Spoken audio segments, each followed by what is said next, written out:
बाबासाहेब आंबेडकर यांच्या जयंतीनिमित्त, म्हणजे आज जयंती नाही, जयंतीनिमित्त सप्ताह चालू आहे. त्या सप्ताहानिमित्त आज आमच्या मुख्यालयात हा कार्यक्रम घेण्यात आलेला आहे. त्या कार्यक्रमाचे प्रमुख पाहुणे आदरणीय श्री संदीप जाधव आणि धर्मी पारकर साहेब, राणी साहेब या कार्यक्रमाला उपस्थित राहिल्याबद्दल त्यांच्या मंडळाच्या वतीने आभार मानते. तसेच आमचे कामगार कल्याण अधिकारी साहेब सुद्धा कार्यक्रमाला उपस्थित असल्यामुळे त्यांचेही मी आभार मानते. आणि हा कार्यक्रमाला मी सुरुवात करते. मी प्रमुख पाहुणे यांना विनंती करते की त्यांनी बाबासाहेब आंबेडकर यांच्याविषयी थोडक्यात माहिती सांगावी.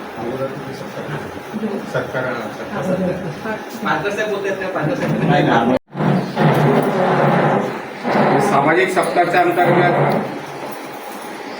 म्हणजे आता हा जो कार्यक्रम शासकीय स्तरावरचा कार्यक्रम वेगवेगळ्या प्रकारचे की त्याच्यात 14 तळ्याचा सत्याग्रह त्याला 100 वर्ष पूर्ण झाले. गाडगे बाबांचं आपलं जयंतीनिमित्तानं त्यांच्या कार्याला आज 100 वर्ष पूर्ण झाले.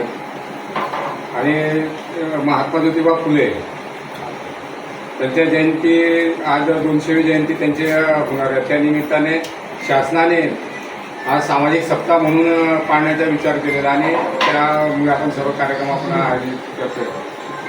आज सुरुवातीला आपण बाबासाहेब आंबेडकर त्यांच्या प्रतिमेला पुष्पहार अर्पण करून ह्या कार्यक्रमाची सुरुवात होती.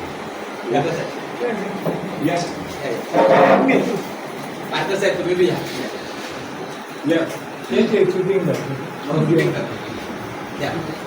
प्रमुख पाहुणे तुम्हाला मान देते मान देते ना प्रमुख पाहुणे जाधव साहेब आहेत. प्रमुख पाहुणे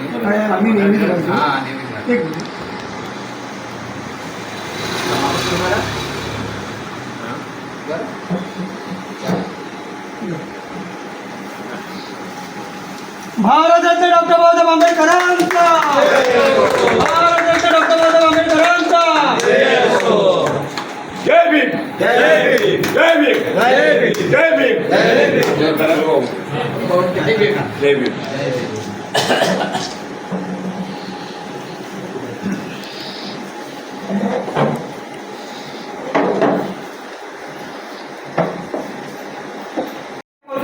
त्यावेळेला कित्येक लोकांना वंचित ठेवलं जातं. तुम्ही कुठल्या जातीचा उल्लेख करत नाही, परंतु आज सामाजिक परिवर्तनाची जी पहिली लढाई होती ती बाबासाहेबांनी महाड या ठिकाणी केली. तिला 100 वर्ष पूर्ण होत आहेत. आणि म्हणून बाबासाहेबांच्या या संपूर्ण म्हणजे सर्व राष्ट्रपुरुषांच्या जयंतीनिमित्त आणि या सामाजिक परिवर्तनाच्या क्रांतिदिनानिमित्त महाराष्ट्र शासनाने एक सप्ताह जाहीर केला आहे. त्या सप्ताहाच्या निमित्ताने आपण मला बोलवलं आणि पारकर साहेब, राणे साहेब यांच्यासारख्या बुजुर्ग मंडळीमध्ये मला बसून बोलण्याचा मान दिला. त्याबद्दल संयोजकांचे आभार मानतो. तुम्ही मला सहन केलं त्याबद्दल तुमचे आभार व्यक्त करतो. माझे मित्र विजय आडिवरेकर साहेब नेहमी सातत्याने संपर्कात असतात. त्यांनी माझी आठवण काढली या क्षणी, त्यांचेही आभार व्यक्त करतो आणि इथे थांबतो. जय भीम, नमो बुद्धाय, जय हिंद, जय महाराष्ट्र.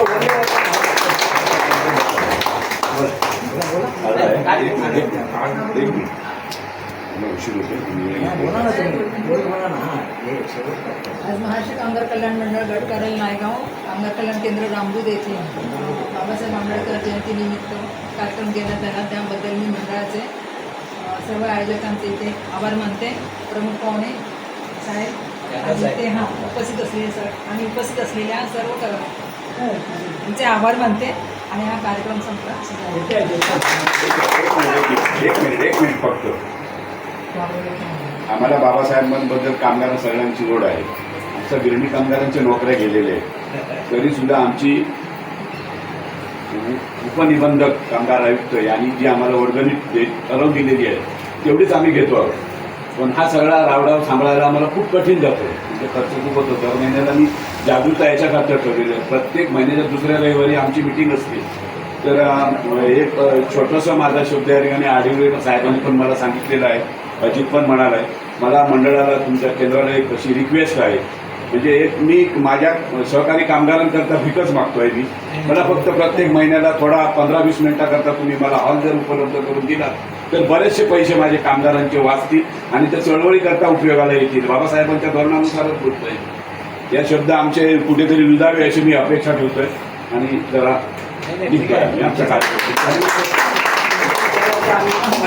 म्हणजे अधिकाऱ्यांकडे जरा तो एक वापर पत्रव्यवहार करूया, हे करूया, व्यवस्थित करूया. आमच्या विश्वास ठेवा की तो तुम्हाला बाबासाहेब आंबेडकर सप्ताह हा कार्यक्रम आपण करतोय.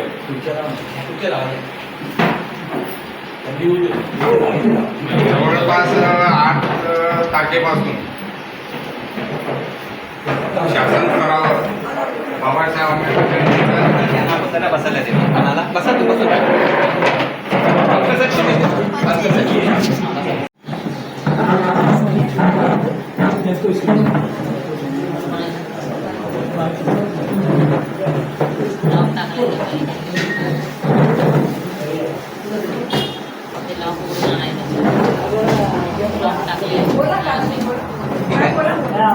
तुम्ही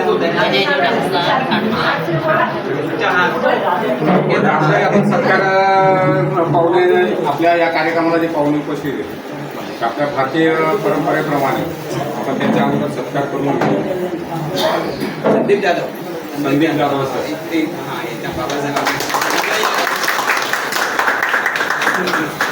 कारकर सर हे महत्वाच्या संघ नाही आम्ही सेंच्युरी मिल काम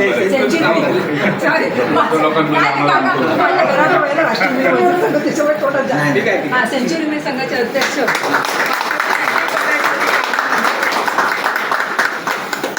राणे साहेब जे धार्मिक याच्यामध्ये आहे उदय राणे उदय राणे सरांचे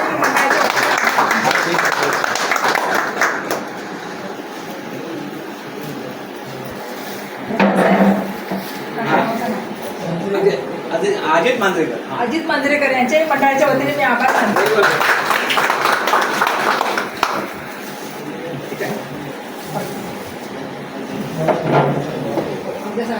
हो हो कामगार कल्याण अधिकारी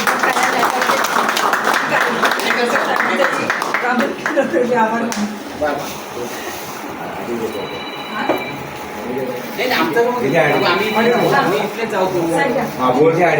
वेळोवेळी कामाला वेळोवेळी कार्याला मदत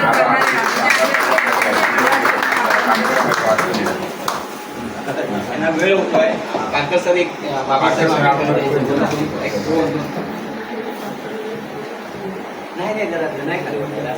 डॉक्टर बाबासाहेब आंबेडकर यांना विनम्र अभिवादन करून मी माझे 2 शब्द थोडक्यात मांडतोय की आत्ताच 14 तळ्यांचं जे नूतनीकरण होत आहे त्याचं उद्घाटन माननीय मुख्यमंत्री महाराष्ट्राचे आपले देवेंद्र फडणवीस यांनी केलेलं आहे. कालच यांची झालेली आहे. हां, तर अशा प्रकारे हे आपल्याला भारत देशातील प्रत्येक जनतेला आपल्याला हक्काचे अधिकार मिळवून देणारे आमचे लाडके डॉक्टर बाबासाहेब आंबेडकर यांनी एकच वाक्य सांगितलेलं आहे की शिका, संघटित व्हा आणि संघर्ष करा. या गोष्टी खूप महत्त्वाच्या आहेत जीवनामध्ये, त्या प्रत्येकाने पाळले पाहिजेत आणि अशाप्रमाणे कार्यक्रम चांगला उत्स्फूर्तीने आम्ही सुद्धा आता आमच्या दर महिन्याच्या पहिल्या रविवारी आमची मिटिंग असते गिरणी कामगारांची. तर कालपासून माझे प्रयत्न होते की बाबासाहेबांच्या आम्हाला कधी फोटो मिळेल का. तर आमचे जंगूर सेक्रेटरी जितेंद्र राणे आहेत, आता इथे नाही आहेत, त्यांनी रात्री 12 वाजता जाऊन तो फोटो घेऊन आले. तर आम्ही सुद्धा आता तिथे कार्यक्रम म्हणजे तुमच्याच कार्यक्रमाला अनुसरून आम्ही तिथे करणार आहोत. कारण कसं आहे, आज कामगार जास्त आहे, त्यावेळी बहुसंख्यांमध्ये बाबासाहेबांना मान देणं हे खूप महत्त्वाचं आहे. तर मंगळवारी जयंती आहेच, पण मंगळवारी हे लोक मिळणार नाही आम्हाला, कारण त्या संधीचा मी फायदा आज घेतो आहे आणि तुमच्या कार्यक्रमाबरोबर आमचाही कार्यक्रम आम्ही आठवून घेतो आहे. तुम्हाला जर वेळ मिळाला तर तुम्ही आता बरोबर वाटता, एकदम लास्ट स्टेजला आहे. राणेसाहेबांना मी पहिल्यापासून ओळखतोय. मी 1982 राहिला होतो रामटेकमध्ये बरडकरांजवळ. त्यानंतर मी माझ्या परीने आपला मुलुंडमध्ये आहे, पण इथे मी राहून गेल्यामुळे इथे खापरादेव आणि दत्तगुरूंचा मी निश्चित भक्त आहे. पण त्या दैवताने मला ह्याच आदस्थानामध्ये परत घेऊन आले आणि हा कार्यक्रम कामगारांना न्याय देण्यासाठी, हक्क देण्यासाठी आम्ही झगडतो आहोत. आणि आता जवळजवळ 1 मेला माननीय मुख्यमंत्री भूमिपूजन करणार आहेत घरांचं सेलू या ठिकाणी. कारण उरलेल्या कामगारांना घरं देण्याचा अधिकार नाही आहे कायद्यामध्ये, तरीसुद्धा सरकारवर आम्ही बर्डन आणतोय. म्हणून सरकार कुठे ना कुठेतरी घर देते. ही 3री मुंबई होते. दुसरी मुंबई कोण पनवेलला झाली, ही तिसरी मुंबई होते. एअरपोर्टपासून जवळ आहे. त्या ठिकाणी जास्तीत जास्त कामगारांनी घरं घ्यावी असा आमचा एक प्रयत्न आहे. पण ज्यांनी मिला बंद केल्या ते आता मुंबईमध्ये घरं मागतात. सत्य रस्ते का घरं त्यांनी दिलेली नाही आहे. ठीक आहे, आजच्या कार्यक्रमाला तो अपवादाचा विषय आहे, त्याच्यात जास्त बरोबर नाही आहे. पण एक सामाजिक लेवलवरती काही गोष्टी थोड्या वेळा टिप्पणीच्या माध्यमातून समजले पाहिजे म्हणून मी माझं मत व्यक्त केलं. धन्यवाद, तुम्ही मला या ठिकाणी बोलवलं. मला असंच सहकार्य करत राहा. काल मी सालेकर मॅडमना बोललो होतो पण त्यांनी मला काही सांगितलं नाही. पण अजित मांजरेकर यांनी मला सांगितलं तुमच्यानी यांच्या रहिवाशांच्या आग्रहाखातीर मी या ठिकाणी मी तुम्हाला माझा बहुमूल्य वेळ माझ्या कामगारांना उपस्थित ठेवून घेतलेला आहे. आणि आम्ही बाबासाहेबांना बहुमान देतो. आम्ही कामगार आहोत, कष्टकरी, आणि त्यांना बहुमान देणं हे भारतीय नागरिकाचं प्रत्येकाचं कर्तव्य आहे. पण ठीक आहे, काही अंशी मागच्या काही वर्ष निघून गेलेली आहेत. त्याच्यामध्ये बाबासाहेब फक्त एकांचेच आहेत असं दर्शवलं गेलं होतं, ती पुसलं गेलेलं आहे. आणि आता बाबासाहेबांचं महत्त्व सर्वांना कळायला लागलेलं आहे. मी तर लहानपणापासूनच मी त्यांचा प्यारा आहे, पण आम्ही दर्शवत नाही, आम्ही कार्यक्रमामधून दाखवतो, एवढीच आमची इच्छा आहे. धन्यवाद. जय हिंद, जय महाराष्ट्र, जय शिवराय. म्हणजे ह्यांचं प्रमुख यांचं भाषण होते नंतर 5 मिनिटं कार्यक्रम प्लीज जरा प्रमुख पाहुण्यांचं महत्वाचं मार्गदर्शन करते त्याच्यामध्ये ते या कार्यक्रमाचे प्रमुख पाहुणे जानू सरांना विनंती करते की त्यांनी त्यात माहिती सांगावी. सर्वांना मंगलमय जय भीम. सर्वात प्रथम राष्ट्रमाता जिजाऊ, राष्ट्रमाता सावित्री, राष्ट्रमाता रमाई, त्याचप्रमाणे राष्ट्रमाता भीमाई या क्रांतिकारी राष्ट्रमातांना प्रथमतः विनम्र अभिवादन करतो. कारण जर या महाराष्ट्रमाता, या राष्ट्रमाता आपल्याला लाभल्या नसत्या तर आम्हाला शाहू फुले आंबेडकर समजलेच नसते. आणि म्हणून सर्वात प्रथम महाराष्ट्र मातांना विनम्र अभिवादन करणे आपलं आद्य कर्तव्य.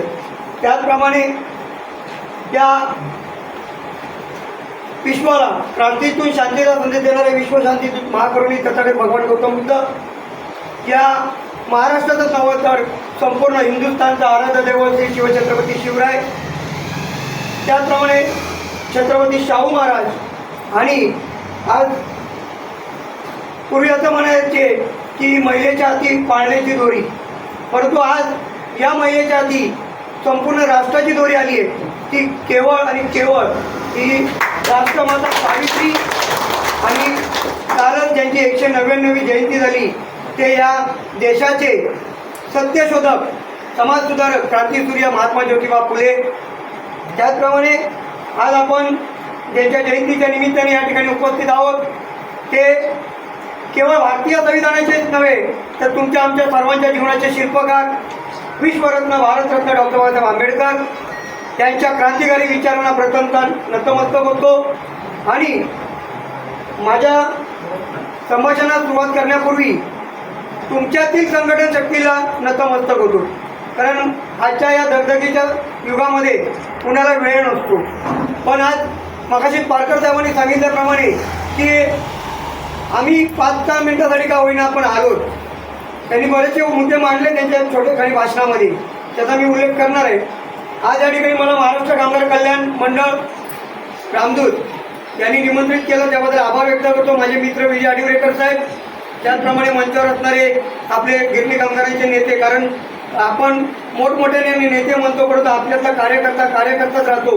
म्हणून आपण आपल्या कार्यकर्त्याला नेता केलं तर तो पुढे जातो. म्हणून आपण आपल्या कार्यकर्त्याला नेता केला पाहिजे. कारण मी पण एक कामगार कार्यकर्ता, मी म्युन्सिपल कर्मचारी कामगार सेनेचा उपाध्यक्ष आहे, एक महापालिकेचा सफाई कामगार आहे आणि सन्माननीय सर्व विचार मंच केंद्र प्रमुख, पुन्हा महाराष्ट्र कामगार कल्याण मंडळाचे जे काही पदाधिकारी आहेत ते. खरंच साहेबांनी मला एक मुद्दा चांगला मांडला की बाबासाहेब हे अमुक याचे हे करून ठेवलं होतं. हे करून ठेवलं नाही, आपण करून घेतले. आज आपण म्हणतो जात जात जात, जाता जात नाही ती जात. आपण मेलो तरी आपली ती जात काही सुटत नाही, आपल्या मृत्यूपत्रावर पण जातच असते. शिवाय आम्ही शाहू फुले आंबेडकर यांना जातीपातीमध्ये वाटून घेतलेले, कोणी दुसऱ्यांनी नाही वाटलं. शिवराय कुणाचे? मराठ्यांचे. नंतर मग मध्येच गेलं कुलवाडी भूषण. बाबासाहेब कुणाचे? बौद्धांचे. फुले कुणाचे? माळ्यांचे.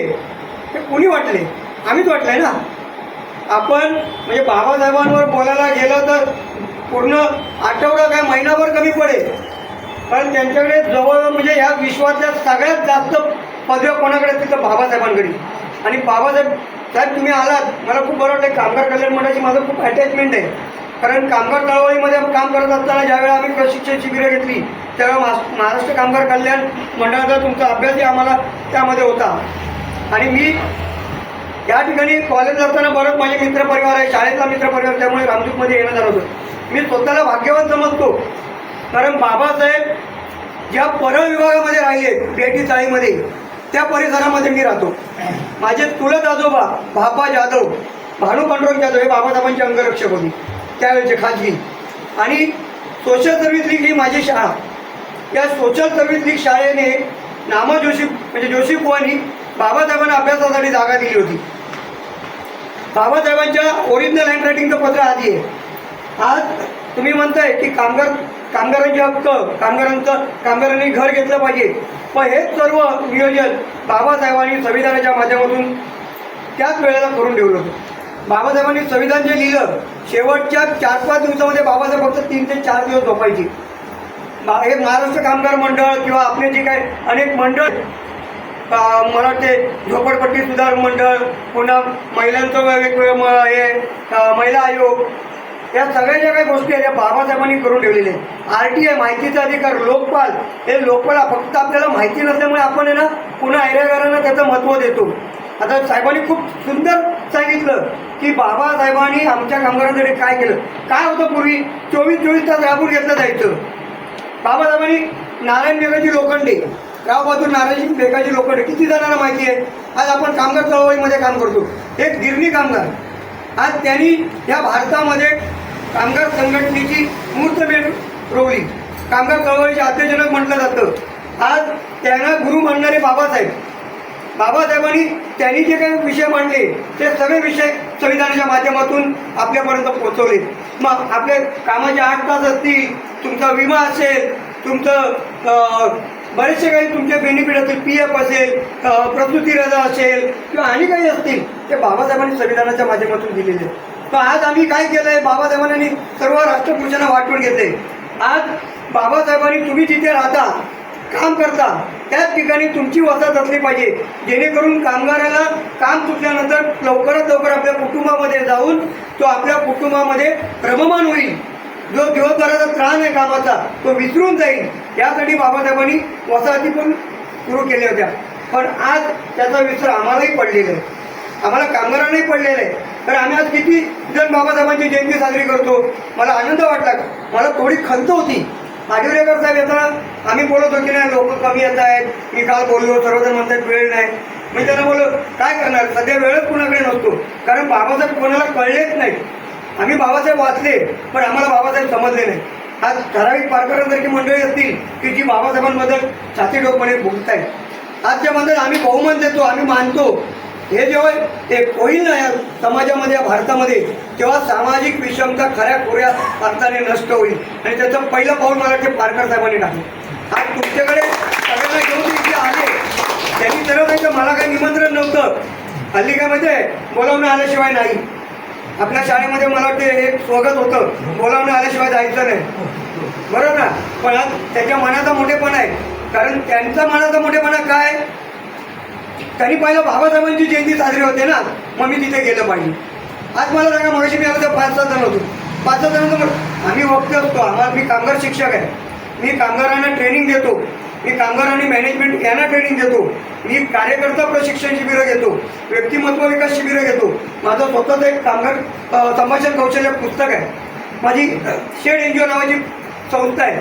मी बाबासाहेबांच्या मूर्तीदिनी, महापरिनिर्वाण दिनी कुणाला खायला प्यायला देत नाही, पण शेड NGOच्या माध्यमातून मी रक्तदान शिबिर आयोजित करतो. आणि त्या माध्यमातून तुम्हालाही सांगतो, कधी रक्ताची गरज लागली आदिवरेकर साहेबांना एक फोन करा, रक्तगट अवेलेबल असेल तर तुम्हाला नक्कीच दिलं जाईल. ज्या बाबासाहेबांना समाजाने वंचित ठेवलं होतं त्याच बाबासाहेबांच्या नावावर आज त्या बाबासाहेबांच्या महापरिनिर्वाण दिनानिमित्त रक्तदान करून लोकांचा जीव वाचवण्याचा आम्ही प्रयत्न करू. कोणी म्हणणार आहे काय की नको रे बौद्धाचं रक्त नको आहे मला, पण तिथे बौद्ध देतात असं नाही. आमच्या महापालिकेतला 99% कामगार तिथे रक्तदान शिबिराला येतो. बाबासाहेबांचं कार्य एवढं मोठं आहे त्यांच्या जीवनावर बोलायला गेलं खूप मोठे. आम्ही पाहिलं ना की जिथे बाबासाहेबांच्या 2 रूम होत्या, जगातला एकमेव माणूस असा आहे, ही व्यक्ती अशी आहे की ज्यांनी पुस्तकांसाठी घर घेतले. पारकर साहेब, कधी जर तुम्हाला योग आला, म्हणजे तुम्ही म्हणता पुस्तक, बाबासाहेबांची प्रतिमा, पण बाबासाहेबांचं जे काय हवं असेल ते आम्ही आमच्याकडून तुम्हाला अवेलेबल करून देऊ. इव्हन बाबासाहेबांचं जे घर आहे हिंदू कॉलनीतली राजभवन, या ठिकाणी आपल्याला या कामगारांना कधी घेऊन यायचं असेल तर आपण अवश्य मला सांगा. बाबासाहेबांचे नातू आनंदराज आंबेडकर आमच्या बौद्धजन पंचायत समितीचे अध्यक्ष आहेत. त्यांचे सासरे माझे खूप चांगले मित्र आहेत आणि पांडुरंग साळवी साहेब, ते आपणा बाजारावर संचालक आहेत, आपणा रायगड जिल्हा सहकारी बँकेवर संचालक आहेत. आपण त्यांच्या माध्यमातून तिथे तुम्हाला एक व्हिजिट करू. बघा बाबासाहेबांनी किती पुस्तकांसाठी, म्हणजे त्यांचं एक रूम आहे ना पूर्ण पुस्तकांचंच आहे भरलेलं. त्यांची अभ्यासाची खोली बघितली तर बाहेर लक्ष जाईल, बाहेरच्या म्हणजे दूरदृष्टी की बाहेर काय चाललंय हे बघायचं, पण पुस्तक किंवा ज्ञानसाधना त्या एका एवढ्याच छोट्याशा खोलीत करत असतात. मी आपला जास्त वेळ घेणार नाही.